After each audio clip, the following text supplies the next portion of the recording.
What's going on? This is Markie and welcome to my channel regarding online certification courses. Allow me to break down these courses and what they consist of. This is a channel we can learn a new skill set or brush up on an old one. Continuous education and improvement should always be priority if you want to stay current in your field of work and plus get paid your worth. So let's get started. While some may not understand that bartending is more than just mixing drinks, you'll quickly discover that it takes precision, skills, and attention to detail. Even when it comes to the most seasoned professional, can fall prey to common bartending mistakes. So let's explore how to avoid common errors in bartending. The good news is, most of these are easy to avoid with tips, certification training, which I'll leave a link down in the description below. Garnishing a customer drink not only creates a nice presentation, but also introduce pre-sip aroma that could bring out the drink's flavor. You can learn the value of garnishes by taste testing various cocktails with and without. One of the biggest rookie bartending mistakes and loss in revenue is to skip the jigger because free pouring looks cool. Improper measuring of ingredients can not only ruin a customer's cocktail, but also throw off the bar's inventory. In addition, too much variations in the amount of alcohol you serve put you at risk of overserving patrons. The characteristics of a cocktail glass can make a huge difference when it comes to enhancing the properties of a drink. There's a reason that cocktail recipes specify the type of glassware to use, and it's not just about aesthetics. For example, these glasses will accommodate lots of ice, such as the tall nature of highball glasses, Colin glasses, or zombie glasses. While the narrow diameter will keep drinks cold, the narrowness also preserves carbonization, which is why it's used for drinks based on soda or tonic. Glassware is one of the areas where learning the science behind the craft leads to avoiding bartending errors. Once you know why, you'll never forget that what. Early bartenders are seen doing this mostly. You think it must be more efficient to skip the ice scoop and use the glass. There's a reason that ice scoops are a staple in an efficient bar workflow. It's considered poor practice for two reasons. It's a food safety problem that many bartenders don't realize. You bring in the bacteria-laden hands and the outside of the glass that have been touched by many others into direct contact with the ice that someone might consume.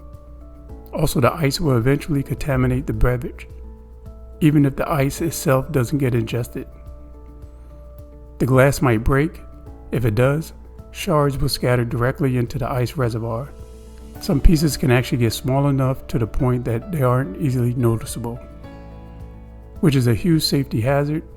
You could be forced to dump off all the ice and clean out the ice reservoir during peak hours, killing valuable serving time. Unfortunately, one of the most common bartender errors, taking the shots offered by a patron, can get normalized as a perk of bartending and even be considered good customer service in a bar that's trying to be young and fun. Drinking on the job is not only illegal in most states, but it can lead to other bartending errors. You may miss a fake ID welded by a minor, which can actually land you in jail. You might mix up a drink order or move too slowly, both of which can affect your tips. You could get clumsy and break glassware, which will get taken out of your paycheck.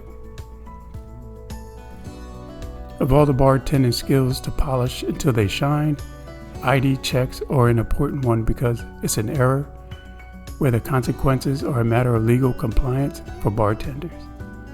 You need to know the hallmark of a real ID in your state, how to recognize different types of fakes, and ways you can verify that someone's ID is their own.